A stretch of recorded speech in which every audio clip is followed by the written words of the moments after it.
Welcome back to Elton Park for the Lotus Elise trophy race, which is a handicap over 10 laps. Now that means that we're going to have 6 separate starts. The first drop of the Union flag will start the race, then plus 10, 40, 50, 70 and 90 seconds will see the rest of the field in small groups get away. Slower cars at the front, quicker ones at the back, very slow ones at the back with a credit of 1 lap. Martin Roberts sadly is a non-starter, as is Jez Breaker and Andrew Walsh. But remember, they all are intended to cross the line at the end of the race together. That would be quite something.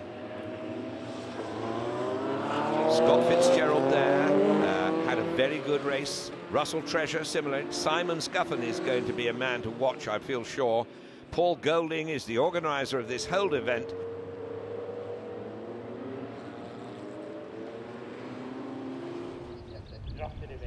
The cars take their final places, and we wait for the starter to raise the Union flag, and the first group of 3 cars get away. Off the line, it's James Knight, Hans Hart, and we're on board with Paul Harding as they set off to Old Hall, the first corner, and down the avenue. After 10 seconds, we now have Gavin Kirby, the Class A winner from the last race, getting away with Michael Edwards, Doug Setters and John Thorne. And there goes a somewhat lonely group led by Neil McCain and Christian Watkins in number 3. The next group, after 50 seconds, David Skeggs, Nick Kay and David Harvey set off on their handicap race. Already well down the order. Now, 70 seconds after the original start, we have the next group of Andrew Kell, Steve Williams, Russell Treasure, who made an incredible start there, and Simon Scuffin. And as they go through Old Hall and down the avenue into the Cascades, it's a very competitive group, with Russell Treasure now leading that group from Steve Williams as the last group get away 90 seconds later. And here you see Scott Fitzgerald on the right and Chris Randall going into the lead at Old Hall corner of his group, I emphasize. Remember, they're 90 seconds after the original start, and those 4 cars at the rear are probably credited with 1 lap, so they may appear to be in the lead halfway through this event. On board with David Harvey, and he's certainly having to work to control the car on the exit of Fulstons, but now he's on the way down to Knickerbrook and he's getting up alongside David Skeggs, and through he goes to take that place and now set his sights on Nick Kay. And look at this for a terrific battle between the 3 cars.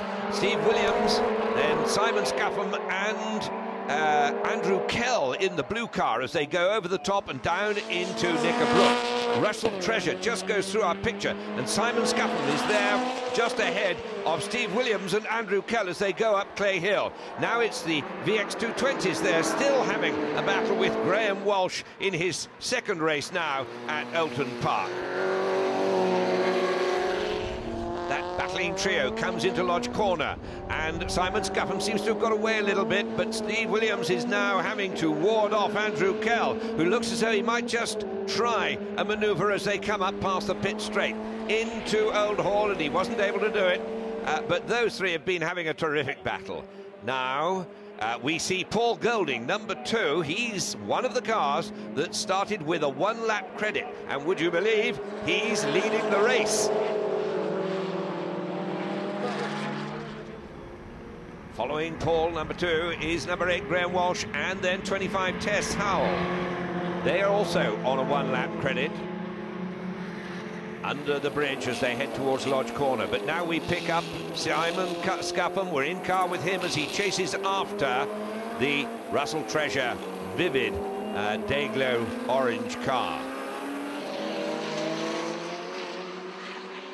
Steve Williams and Andrew Kell. So Simon Scuffin has got well away from that group, and we can see him crawling all over Russell Treasure. And as they come into Lodge Corner, he's trying to go all the way around the outside, and that is brilliantly done.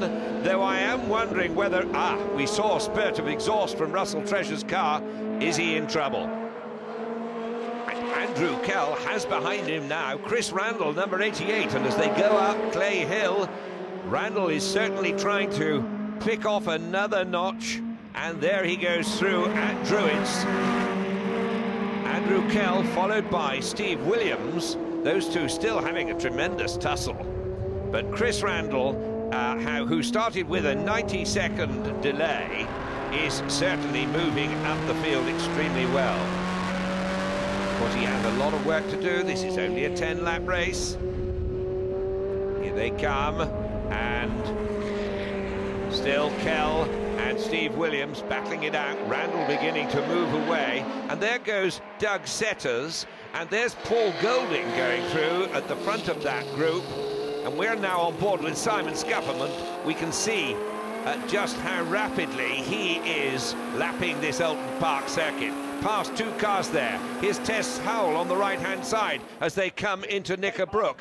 And that's Golding, then Setters. Remember, Golding was leading the race, and behind him we've got Simon Scuffam coming through the exit of Knickerbrook. And as they go up Clay Hill, Setters looks to go past Golding. He does, but with Simon Scuffam, an ever-present shadow. Into Druids they come, still nose to tail. Then Paul Golding goes through, but that's the last time we'll see him up with the leaders, I do believe, as Simon Scuffam heads towards Lodge Corner. He's looking at the inside. He goes in very tight indeed, but that's being blocked by Doug Setters, who's not going to give in easily. And the rest of the field, we can see them all getting closer and closer together as the effect of the handicap unwinds. But Simon Scuffam has got it now. He goes into the lead as they head towards Old Hall Corner, and then down the avenue, and oh dear, Russell Treasure is out of the race. What a pity. Now, Simon Scuffam, we believe now is the race leader, and then pursuing him is number 18, Steve Williams. Then 14, Hans Baumhart goes through. We're on board once again with David Harvey, and going up to the top of the hill before diving down into Knickerbrook. And he has on his side, that's Gavin Kirby, our Class A winner in this earlier race. He overtakes him, goes into Knickerbrook, and through the corner, a rush of cars going through as we come towards the climax of this race. The handicapper's effort was to try and get them all crossing the line at the end of the race together. I'm not sure he's doing a bad job right at this moment. Oh, shame. We've got another retirement, and that's 88, Chris Randall. Now, this midfield group here is really tucked up together. 95 is Gavin Kirby, and then Steve Williams. We've got Tess Howell in that group as well as they come down from Lodge up over Deer Leap, and the race is beginning to come close to its climax now as we see Steve Williams get away from Gavin Kirby as they come into Old Hall Corner. We're on board with Paul Harding, who's in the middle of that group, and this group knows there's not much time left. They're still battling it out as Simon Scuffam in number 58 goes through Lodge Corner for the last time, up over Deer Leap, and approaches the line, takes the checkered flag, and victory in this handicap race. A well-deserved victory. Meanwhile, behind him, we've got the battle for second and third places. Well, it's really settled. The battle is here, and they've not got far to go, and it's going to be Christian Watkins, is it?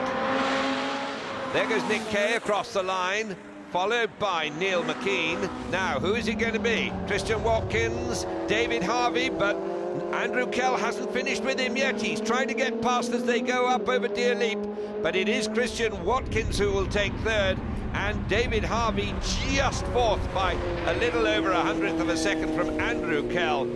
And then finally Scott Fitzgerald in 7th place. What a fabulous race that was. Well won by Simon Scuffam from Nick Kay, Neil McKean and Christian Watkins. David Harvey went well with Andrew Kell, Scott Fitzgerald. All in all, an excellent race. So, Andy, did you enjoy your first day, and will you be back? Yeah, I'll definitely be back. It was an awesome day, actually. Huge thanks to all the guys that organised it. It was a lot of fun racing with them, and some really good scraps. awesome day out actually. If anyone is kind of thinking about it, you should definitely get in amongst it. These comparatively inexperienced racers have come to the country's most demanding circuit, and they have laid on 2 wonderful races. So it's congratulations particularly to Simon Scuffham, to Nick Kay and Neil McKean. Well done. Neil, great race. Did you enjoy it? Oh, it was excellent, really good fun. Yeah, good fun. And you enjoy the handicap style? It adds an extra element to it. It keeps everybody on their toes. It's good. So Nick, a second place this time. Well done. Thank you very much. How was your race? The first race wasn't too good. We had a lot of problems with the brakes. Second race, I loved every minute of it. I really enjoyed it. It was great fun. I seem to like the handicap races. Simon, a great race. Did you enjoy it? Yeah, for the first time this weekend, I actually enjoyed that. I was having a horrendous weekend and was almost ready to throw the towel in because the car just wasn't working, but whatever it is, it's working now. You've got no idea mechanically what it was? Well done, mother. There is always one. Well done, Simon. So there we have it, another fantastic day's racing from the Lotus on Track Elise Trophy. Hopefully you'll join us next time where we'll be at Silverstone.